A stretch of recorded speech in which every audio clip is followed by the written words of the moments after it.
Bismillahirrahmanirrahim. Assalamualaikum warahmatullahi wabarakatuh. Halo anak-anak kelas 6 yang soleh-solehah. Kembali berjumpa pada pembelajaran hari ini. Bagaimana kabarnya?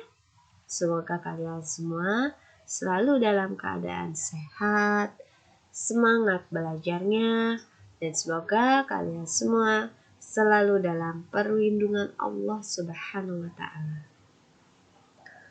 Sebelum kita masuk ke materi pembelajaran hari ini, mari kita awali dengan membaca doa. Bismillahirrahmanirrahim. Rabbi zidni ilma warzuqni fahma waj'alni minas sholihin.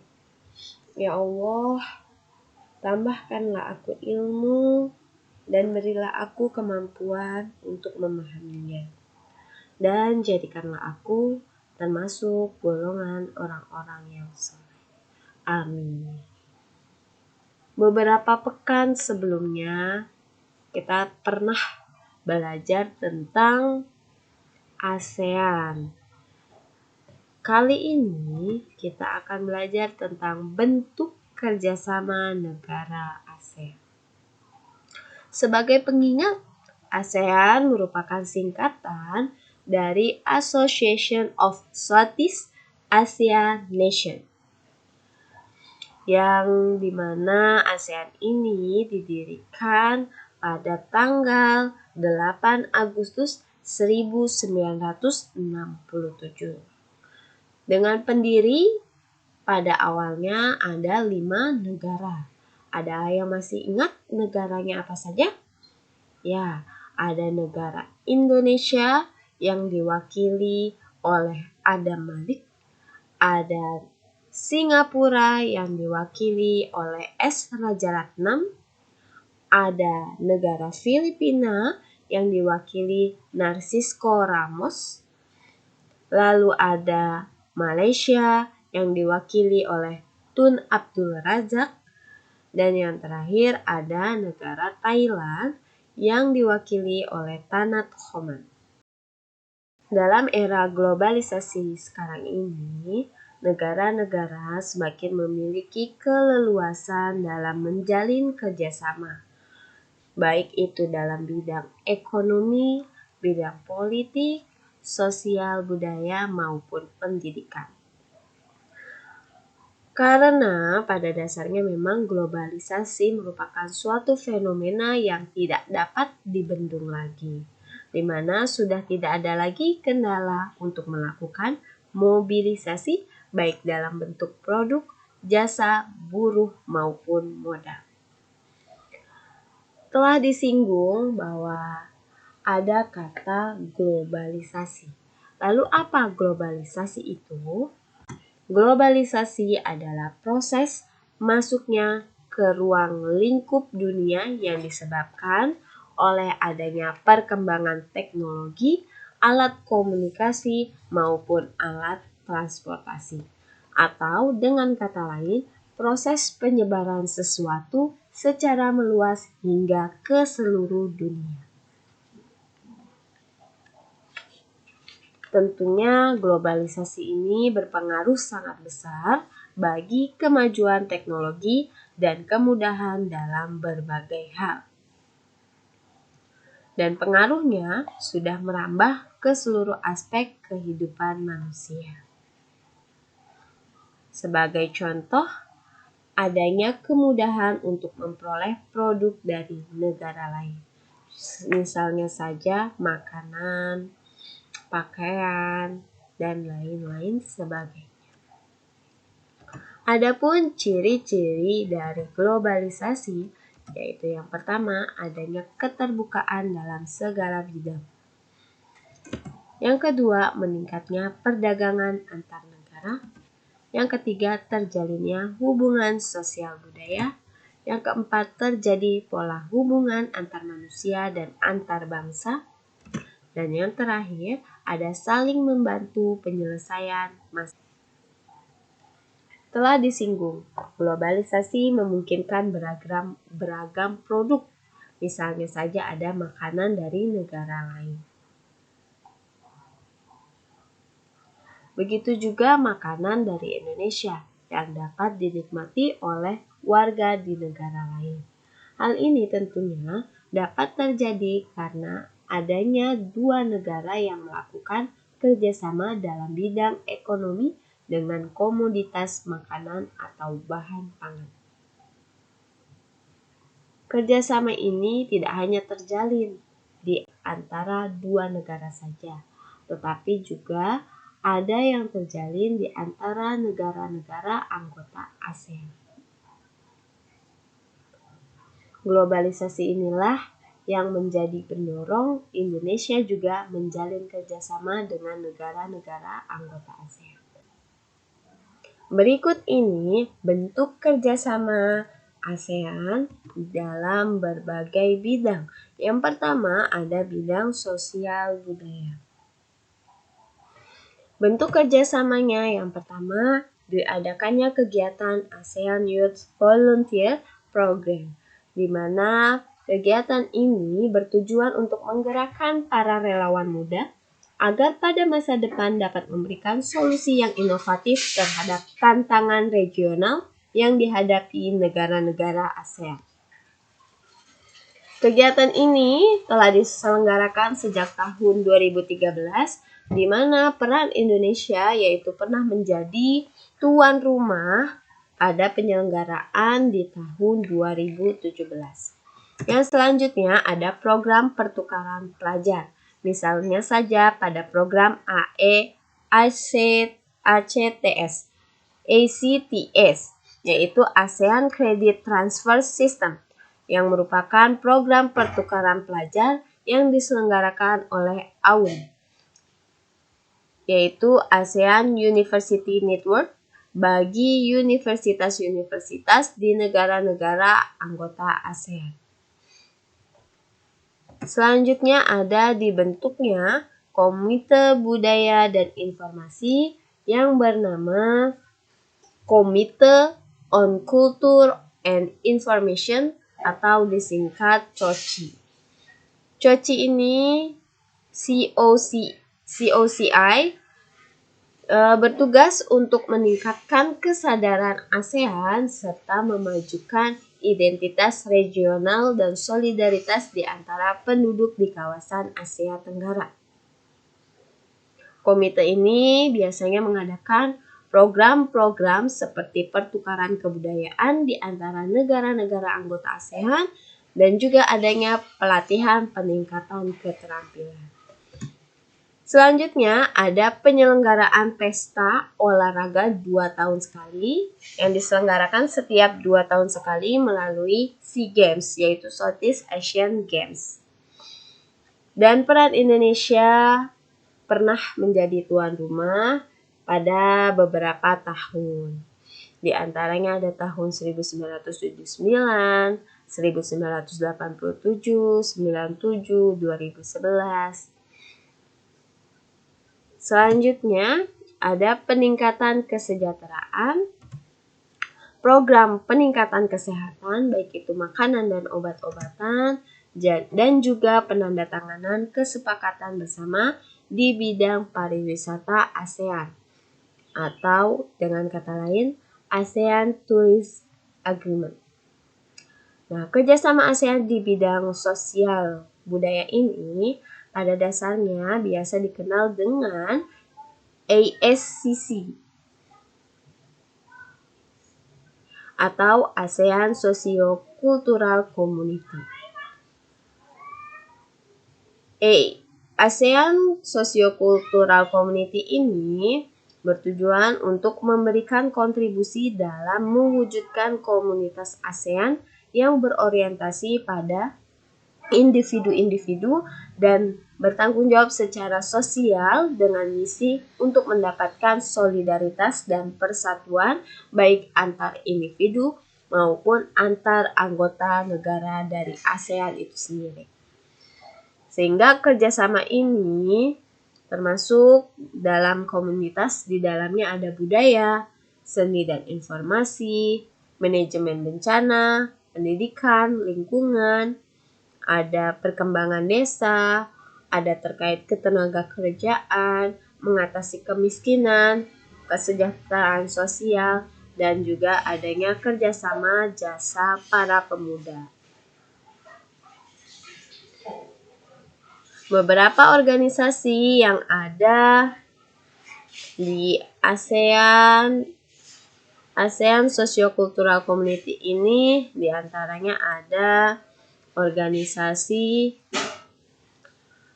ACF yaitu ASEAN Children Forum, lalu ada AWEN ASEAN Women Entrepreneur Network, ada juga ASEAN Social Work Consortium, dan masih banyak lagi. Selain adanya kerjasama di bidang sosial budaya, negara ASEAN juga menjalin hubungan dan kerjasama di bidang politik.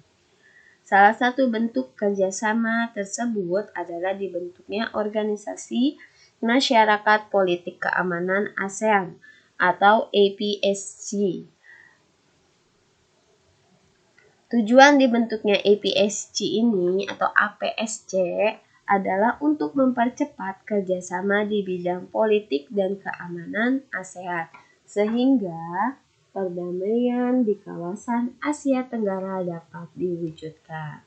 Nah, contohnya bisa kita lihat di sini. Yang pertama, bentuk kerjasamanya menciptakan pemerintah yang baik dengan prinsip-prinsip demokrasi, yaitu untuk memajukan kedamaian kawasan di Asia Tenggara.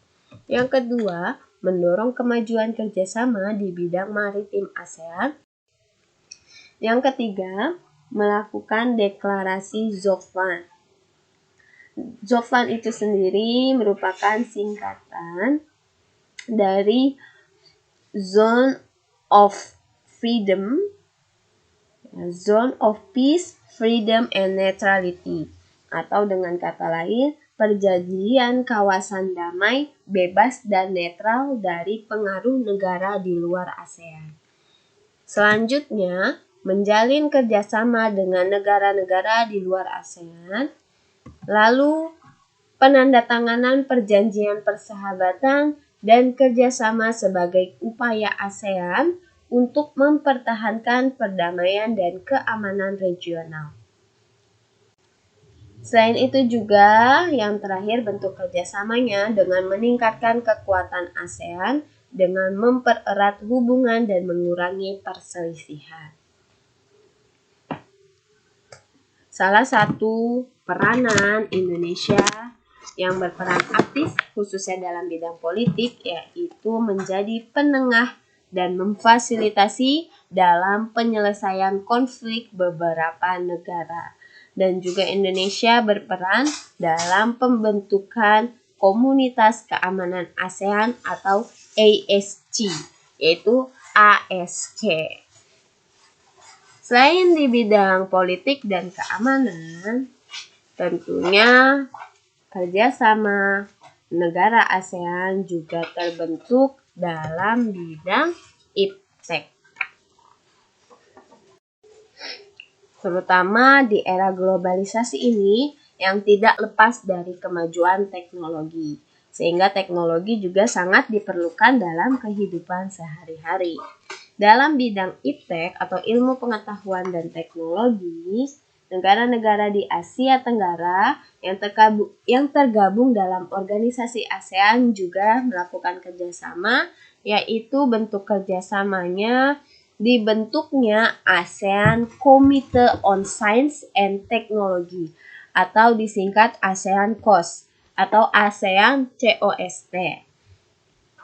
Atau dengan kata lain, Komite Sains dan Teknologi ASEAN yang telah dibentuk itu pada tahun 1978. Nah, kerjasamanya didorong oleh perbedaan perkembangan iptek yang berbeda di negara-negara ASEAN, sehingga Komite Sains ini bertujuan untuk meningkatkan kemampuan para tenaga ahli ASEAN di bidang penguasaan ilmu pengetahuan dan teknologi. Dan dari kerjasama tersebut juga mendorong lahirnya para ilmuwan teknologi yang berasal dari Asia Tenggara. ASEAN COST ini atau ASEAN COST ini, ASEAN Committee on Science and Technology, diwujudkan dengan pemberian dukungan dan bantuan kepada para ahli untuk mengembangkan beragam temuan dan penelitian yang bermanfaat bagi masyarakat. Nah, pusat-pusat penelitiannya bisa dilihat. Yang pertama ada Biotrop, yaitu Regional Center for Tropical Biology, yaitu pusat penelitian untuk biologi, ada di Bogor. Lalu ada Rexam, Regional Center for Education Science Mathematics, atau pusat penelitian pendidikan ilmu pengetahuan matematika di Penang, Malaysia. Lalu juga ada RLEC, Regional English Language Center, atau pusat pendidikan bahasa Inggris di Singapura. Dan ada juga SEARCA, yaitu Regional Center of Graduate Study and Research in Agricultural, atau Lembaga Penelitian dan Pengkajian Pertanian di Los Banos. Selain dari adanya pusat-pusat atau dibentuknya pusat-pusat penelitian, ada juga bentuk kerjasama lainnya, yaitu Deklarasi Penguatan Kerjasama Pendidikan yang dilaksanakan pada KTT ASEAN ke-15 pada tahun 2009, kerjasama yang bertujuan untuk meningkatkan jumlah tenaga ahli ASEAN, dan juga adanya pertukaran pelajar. Jadi, pertukaran pelajar yang telah disebutkan pada bidang sosial budaya itu juga sebenarnya merupakan bentuk kerjasama di dalam bidang ilmu pengetahuan dan teknologi. Sehingga di sini juga bisa dicantumkan bahwa bentuk kerjasama bidang pendidikan salah satunya juga ada pertukaran pelajar antar negara ASEAN dalam program Study Mobility serta ASEAN University Network. Telah dijelaskan juga tadi ya, AUN itu singkatan dari ASEAN University Network.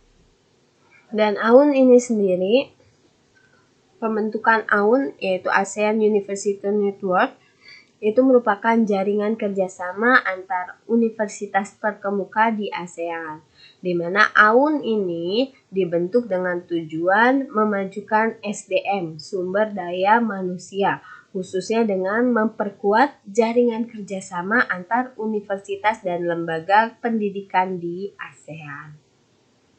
Selain dari contoh kerjasama ini, ada juga bentuk kerjasamanya, yaitu penawaran beasiswa pendidikan.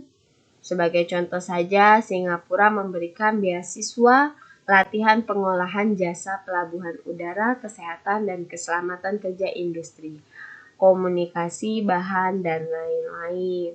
Lalu Indonesia juga memberikan beasiswa pendidikan kedokteran, bahasa, dan seni kepada pelajar negara-negara anggota ASEAN. Selain itu juga ada juga bentuk kerjasamanya, yaitu bentuk kerjasama sebagai anggota SIMO. Nah, jadi SIMO ini juga merupakan salah satu organisasi di ASEAN, SEAMO, SIMO, yakni organisasi menteri-menteri pendidikan di Asia Tenggara yang merupakan lembaga pemerintahan di bidang pendidikan. Dan SIMO ini dinilai juga bisa membantu memecahkan masalah serta keterbatasan untuk meningkatkan kualitas serta akses pendidikan. Peran nyatanya dari SIMO Indonesia adalah sebagai anggota SIMO dengan Regional Center atau institut spesialis terbanyak jika dibandingkan dengan negara anggota lain. Tentunya selain di bidang sosial budaya, politik dan keamanan, juga iptek. Ada bidang lain yaitu bidang ekonomi. Di sini sebagai contoh bentuk kerjasamanya ada pembukaan pusat promosi ASEAN, penyediaan cadangan pakan, penyediaan cadangan pangan, penyelenggaraan proses industri, dan kawasan perdagangan bebas, serta koperasi ASEAN. Adapun peran Indonesia baik itu dalam bidang ekonomi, dalam bidang pendidikan, politik dan sosial budaya, yaitu yang pertama sebagai peserta dan tuan rumah berbagai ajang olahraga internasional. Ini berarti bidang sosial budaya, peran Indonesia dalam bidang sosial budaya. Lalu ada berperan aktif dalam kegiatan kebudayaan internasional, memberikan bantuan kemanusiaan, peserta dan tuan rumah berbagai kompetisi ilmu pengetahuan, aktif dalam program pertukaran pelajar, pemrakarsa, dan penyelenggara konferensi Asia Afrika, pendiri gerakan non-blok, pendiri ASEAN atau aktif dalam kegiatan PBB, dan juga sebagai pelopor dan pendiri organisasi kerjasama ekonomi antar negara. Ya, itulah tadi pemaparan singkat materi hari ini di mana bentuk kerjasama negara-negara ASEAN, dan tentunya kalian bisa mengerjakan latihannya. Nah, di sini ada 2 latihan. Yang pertama, jelaskan kerjasama antar anggota ASEAN dalam bidang sosial budaya, iptek, ekonomi, dan politik keamanan. Tadi sudah dijelaskan ya, insya Allah bisa menjawab. Yang kedua, sebutkan peran Indonesia, baik itu dalam bidang sosial budaya, iptek, ekonomi, dan politik keamanan. Ya, demikianlah tadi pembahasan pada materi hari ini. Semoga kalian semua dapat memahaminya dengan baik dan bisa juga mengerjakan soal-soal yang telah diberikan. Mari kita tutup pembelajaran hari ini dengan mengucapkan hamdalah alhamdulillahirabbil alamin. Doa kafaratul majlis, subhanakallahumma wa bihamdik, asyhadu an la ilaha illa anta, astaghfiruka wa atubu ilaik. Bagi kalian yang baru berkunjung ke channel ini, jangan lupa untuk mengklik tombol subscribe dan menyalakan lonceng notifikasinya agar kalian tidak ketinggalan update terbaru dari Ibu. Dan kalian boleh men-share video ini kepada teman-teman kalian sebagai wawasan untuk teman-teman kalian yang lain. Tetap semangat, raih prestasi, jadi anak hebat, sukses di dunia dan akhirat. Bismillah, kita pasti bisa. Sampai berjumpa pada pembelajaran selanjutnya. Wassalamualaikum warahmatullahi wabarakatuh.